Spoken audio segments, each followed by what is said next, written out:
it has been more than 60 hours since armed pirates attacked a U.S.-flagged ship and took an American mariner hostage.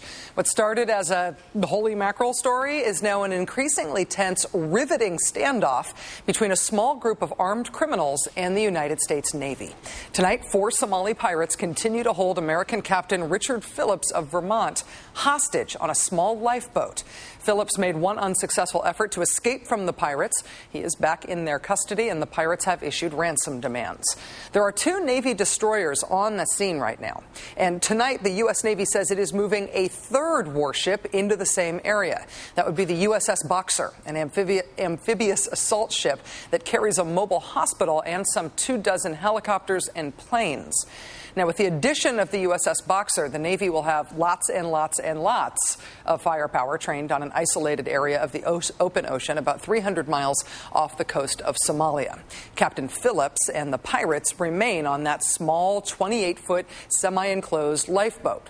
The USS Bainbridge Navy destroyer is stationed a few hundred yards away. The USS Halliburton is monitoring the situation nearby as well. And as I said, the USS Boxer, with its fleet of helicopters, is now on the way. How do these situations typically resolve themselves? Well, if history is any guide, there are a few different ways they work out. One government has decided to deal with piracy by using military commando-style raids. That would be the French. Actually, they've done it 3 times in the past few years. The first time, the French military captured a group of pirates after their French hostages had been freed. The second time, 30 French commandos freed 2 French hostages on board a yacht during a midnight night vision-aided lightning raid. The third time, remarkably, was today. The French Navy surrounded a 47-foot sailboat that pirates had seized on Saturday. On the sailboat, pirates were holding 5 hostages, 4 adults and 1 child. After days of unsuccessful negotiations, the French Navy stormed the boat, killing 1 of the 5 hostages and 2 of the pirates. The French seem to be the only ones adopting this commando strategy so far. The results, well, you just heard them, mixed. The most common way that pirate hijackings get resolved is that the pirates ask for and receive ransom payments, big ones.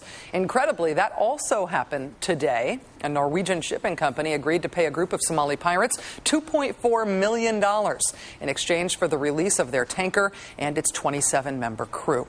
This ransom for release sort of thing has happened a lot recently, and it happened quite dramatically back in February. You might recall pirates releasing a Ukrainian ship that was carrying 33 Russian tanks after the ship's owner agreed to pay them $3.2 million. Those $3.2 million were delivered, you see there, by parachute. Today we learned the pirates holding Captain Phillips also want to get paid. They made a ransom demand of $2 million. The Associated Press reports that in the past 2 years, there's only one known instance of pirates giving up a ship without getting money for it. That was the case of a ship from Yemen that was hijacked last year. The pirates first demanded $2 million for that ship. They ended up releasing it without collecting any ransom because local tribal elders intervened in that situation. So, if that's what we know about so far, about how these things get resolved, if past is any prologue, these would generally be the options. 1, you agree to a ransom. 2, you storm the ship. Or 3, somehow use forces back on land in Somalia to appeal to the religious or clan-based affiliations of the pirates. Well, Captain Phillips attempted a 4th type of resolution in the middle of the night last night. He jumped overboard and tried to swim to the U.S. Navy destroyer that was a few hundred yards away. The pirates reportedly fired their AK-47s, and one of them jumped into the water to grab him. The captain was caught and brought back to the lifeboat. He was seen moving about the lifeboat and talking after the escape attempt, so it is thought that he was unharmed while he was being recaptured.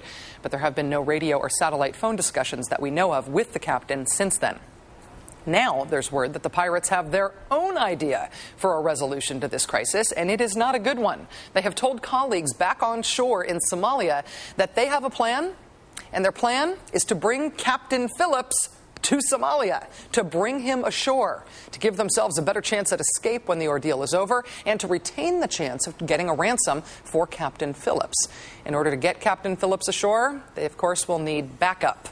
In this case, that means bringing more pirated, hijacked vessels with more hostages on board to the scene of where they are holding Captain Phillips. The The latest reports from the area say that 4 vessels under pirate control are on their way to the scene, including a massive pirated German container ship that was seized earlier this month.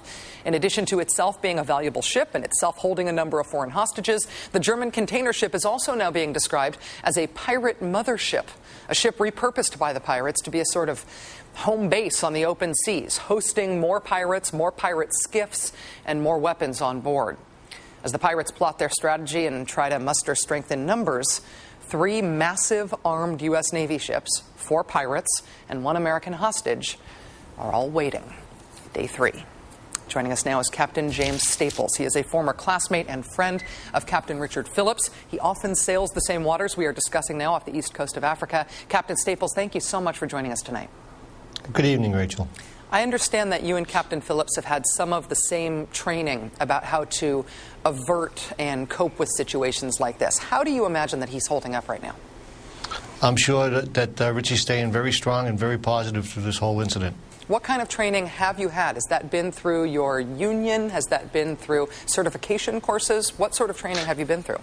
That's correct. We get a training course down at the Maritime Institute in Baltimore, and you get certified in a security class. When you have taken security classes like that to learn to deal with situations like that, what do they teach you about how to avert a situation like this from happening in the first place? How to keep pirates from boarding your vessel? Generally, we try to be vigilant with a watch system that we put on board, with using more people, more eyes on deck looking out for these people, speed of the ship, putting up fire hoses, things like that. When you say fire hoses, that means the fire equipment that's on board your ship to put out on-board fires, but you use it essentially as a weapon against the pirate ships? No, it's used as a deterrent with the water spray going over the side of the vessel in hopes that they won't come alongside. When you learned that that Captain Phillips had jumped overboard, that he had tried to make that attempt to escape, given your training and what you know of him just as a friend, was that a surprise to you? Can you imagine what his strategy was there? No, knowing Richie Phillips, that does not surprise me at all. He's that type of guy.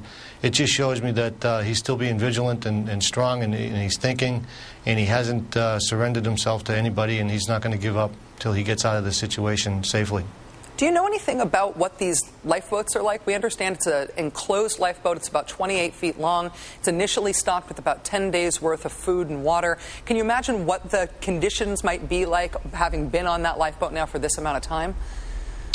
That's absolutely correct. They are a small boat. They're usually a rigid fiberglass boat. They're uncomfortable to be in. There's no cushions or padding. There's no lavatories. They're made for survival. They're a last-ditch resort if you have to abandon the vessel and be saved by another ship. This is the type of boat you'd like to get into, but it's not a pleasure type craft. It's something you would not want to spend a lot of time in. Captain Staples, I know that you just returned from this part of the world in January. You're quite familiar with these waters. When you're out there, do you feel like, have you felt like in recent years that the threat of piracy has become worse and that the tactics for trying to avert incidents like this have gotten more advanced? Have people been learning from the situation? Well, absolutely. The Somalia coast has gotten dramatically worse the last few years. We used to have to fight the pirates usually in the southeastern part of the world, mostly in Malacca. But generally there, they just came on board and they were just thieves, and they'd take what they wanted and they'd leave. This is a whole different venture for these pirates, knowing that they can hold people for ransom. And thinking about this standoff between this tiny boat, which obviously has no fuel, has no power, the other pirated vessels on the way there, and then these massive U.S. Navy ships.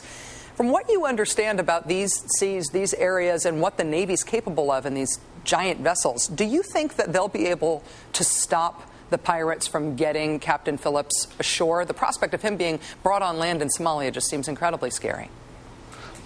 Actually, that's not my area of expertise. That's better left to the expert, that this is what they do. I really don't know the tactics that they use for something like that. Well, let me ask you about the the overall principle that there will be Navy, that there are Navy ships there trying to protect merchant vessels from piracy. I understand there's been a flotilla, an international flotilla of about 12 to 16 ships in these seas, not for very long, for a few months, a U.S.-backed effort to try to deter these pirates. Is there anything that you think that they should be doing that they're not doing? Should there be a bigger presence? Is that presence worth it? Oh, absolutely it's worth it. It gives you a comfortable feeling knowing that there are military vessels in the area and they can come to your aid as fast as possible. Last question for you, Captain Staples. I know that you're planning to ship out to this area again next month. Will you do anything different, I guess, this time than you have in the past? Does this change your feelings about the next mission you're about to take on? You're always trying to do something different because these guys are always changing their tactics. They're now getting the ships further south, as we see, and they're not being up in the Gulf of Aden right now. And so you're always trying to change your tactics just so they're not used to what you're doing. You're always trying something new. Captain James Staples, former classmate of and current friend of Captain Richard Phillips, who tonight remains a hostage in the Indian Ocean. Thank you so much for your time tonight, sir. Thank you very much.